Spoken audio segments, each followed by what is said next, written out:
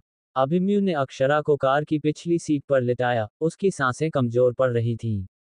अगस्त्य उसके सिर को हल्के हल्के सहला रहा था, मानो उसे होश में रखने की कोशिश कर रहा हो।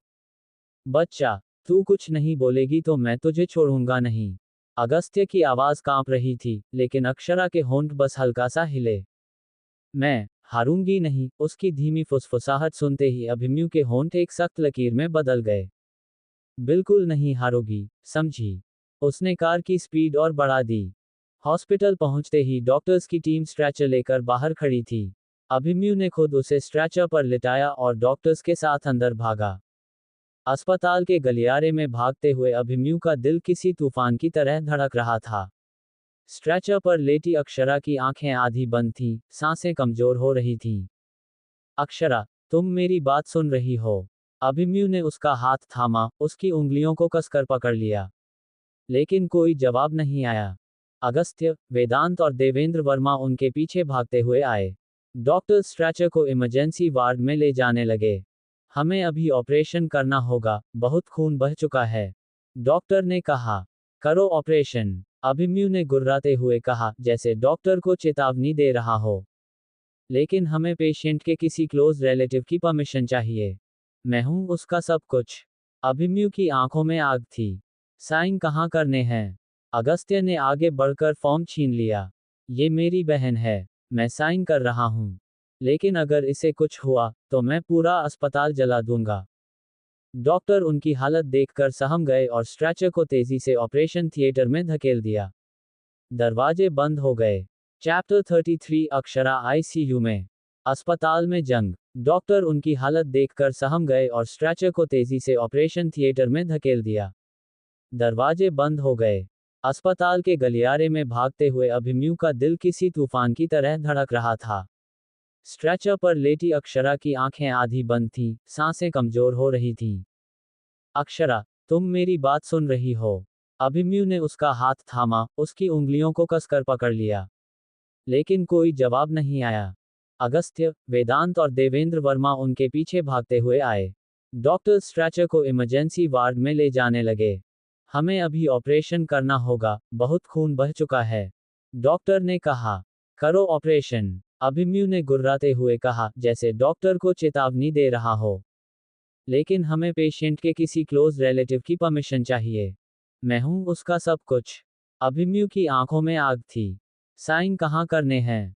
अगस्त्य ने आगे बढ़कर फॉर्म छीन लिया। ये मेरी बहन है, मैं साइन कर रहा हूं। लेकिन अगर इसे कुछ हुआ, तो मैं पूरा अस्पताल जला दूंगा।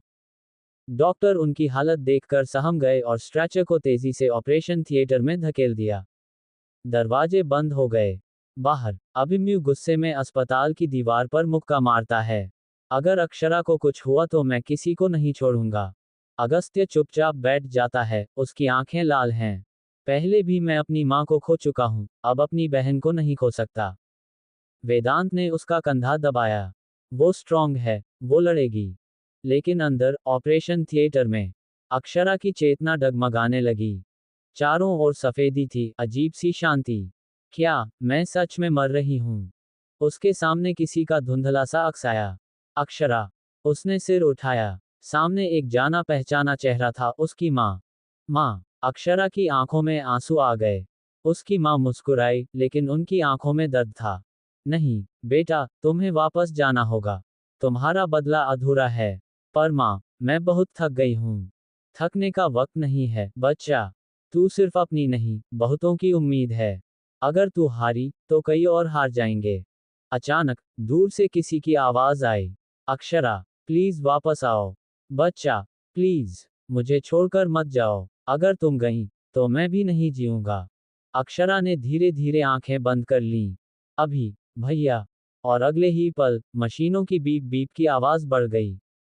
डॉक्टर घबराए। शिट, पेशेंट को झटका लग रहा है। शॉक तैयार करो। बाहर, अभिमन्यु, अगस्त्य, वेदांत, सबके दिल कांप गए जब रेड लाइट और मशीनों की आवाज तेज हो गई। अभिमन्यु दीवार पर सिर टिकाकर बुदबुदाया, भगवान, इस बार मेरी अक्षरा को मत छीनना। अस्पताल में ऑपरेशन थिएटर के बाहर माहौल भारी था। हर सेकंड किसी सदमे से कम नहीं था।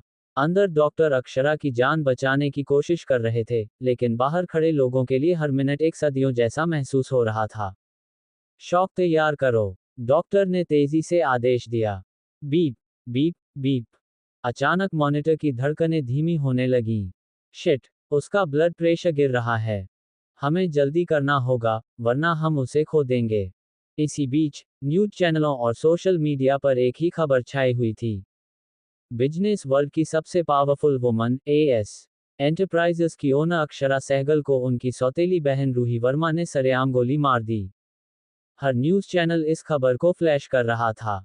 बिजनेस जगत, अंडरवर्ल्ड और पूरे शहर में ये खबर आग की तरह फैल गई। राजपूत एंटरप्राइजेस के लोग भी ये खबर सुनते ही हिल गए। अभिमन्यु के पिता देवेंद्र राजपूत और उनकी मां अनुराधा राजपूत हड़बड़ाते हुए अस्पताल पहुंचे। मेरे बेटे की दुनिया उजड़ गई तो। अनुराधा की आंखों से आंसू बह रहे थे। अभिमन्यु ने उनकी तरफ देखा, लेकिन वह कुछ बोल नहीं पाया। अग्रवाल परिवार भी हॉस्पिटल पहुंच चुका था। अक्षरा की नानी सीता जी, उनके नाना अविराम जी और उनके साथ श्लोक भी भागते हुए अंदर आए। कहाँ है मेरी बच्ची? सीता जी लगभग गिरते गिरते रहीं, लेकिन श्लोक ने उन्हें संभाल लिया। अगर मेरी बहन को कुछ हुआ तो मैं इस शहर को जला दूंगा।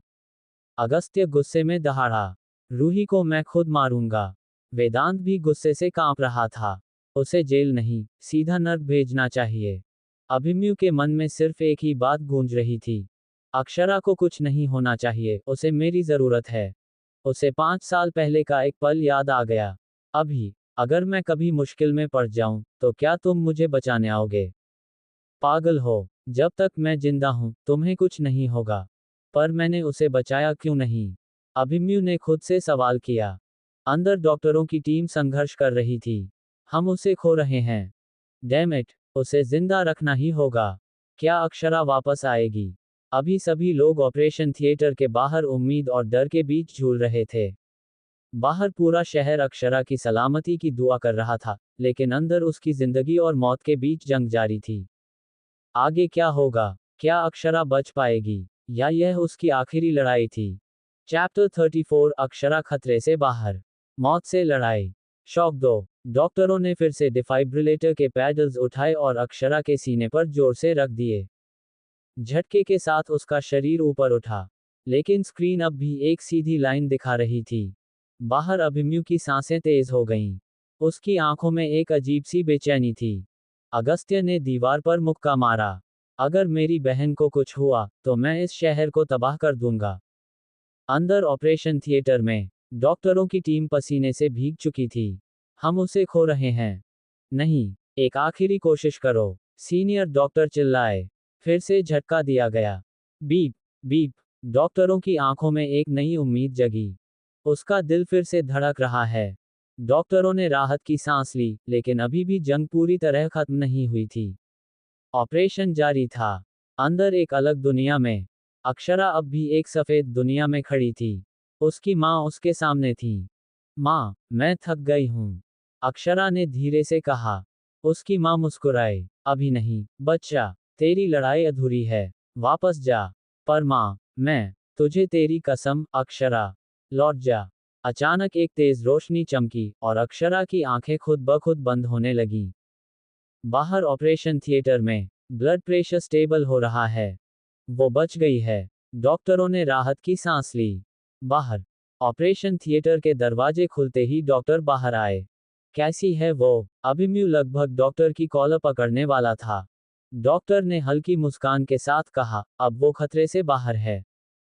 अभिमन्यु के पैरों तले जमीन खिसक गई। उसकी आंखें पहली बार भर आईं। अगस्त्य ने एक लंबी सांस ली।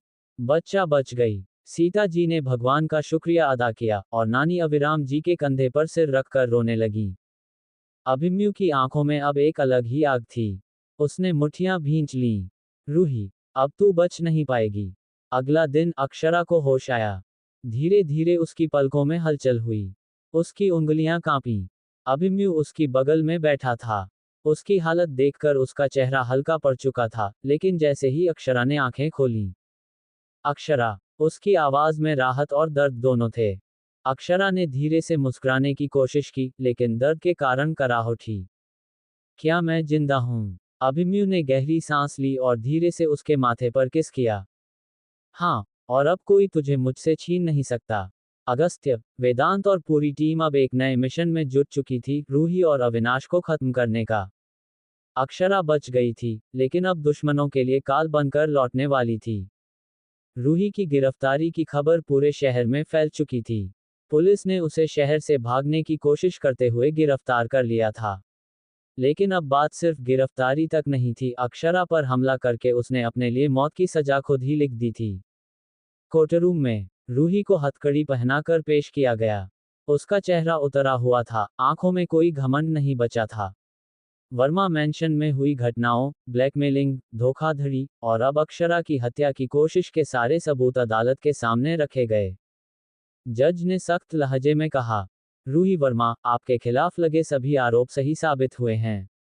आपके अपराधों की गंभीरता को देखते हुए आपको आजीवन कारावास की सजा सुनाई जाती है। रूही ने झटके से सिर उठाया। नहीं, मुझे फंसाया गया है। लेकिन अदालत में उसकी कोई नहीं सुनने वाला था। वेदांत और देवेंद्र वर्मा एक कोने में खड़े थे। देवेंद्र जी ने ठंडी नजरों से कहा, ये तेरा अंजाम था, रूही। तूने जो बोया, वही काटा है। वेदांत ने पुलिस वालों को इशारा किया। ले जाओ इसे। पुलिस इंस्पेक्टर ने उसकी हथकड़ियों को कस दिया और रूही को घसीटकर बाहर ले गए। उसकी चीखें पूरे कोर्टरूम में गूंज रही थीं। जेल में रूही को तिहाड़ जेल के हाई सिक्योरिटी विंग में भेज दिया गया। उसे अकेली कोठरी में रखा गया, जहां हर तरफ बस सन्नाटा था। एक दिन रात के अंधेरे में जब सारी कैदी सो रही थीं, रूही को एहसास हुआ कि उसकी जिंदगी अब खत्म हो चुकी है। न अविनाश था, न पैसा, न ताकत, न नाम। उसने दर्पण में खुद को देखा। वो वही खूबसूरत और घमंडी रूही थी। नहीं, अब सिर्फ एक अपराधी थी, एक हारी हुई औरत, जिसे कोई प्यार नहीं करता था। मैंने सब खो दिया। उसके होंठों से बस इतना ही निकला, और वो कोने में जाकर बैठ गई। उधर अस्पताल में अक्षरा अब पूरी तरह ठीक हो रही थी। अभिमन्यु हर वक्त उसके साथ था, और अगस्त्य ने उसे अपनी बाहों में भरकर कहा, अब कोई भी तुझे तकलीफ नहीं देगा, बच्चा। अक्षरा मुस्कुराई। उसकी आंखों में अब एक नई चमक थी। अब उसकी जिंदगी दुश्मनों के डर से नहीं, बल्कि अपने लिए होगी।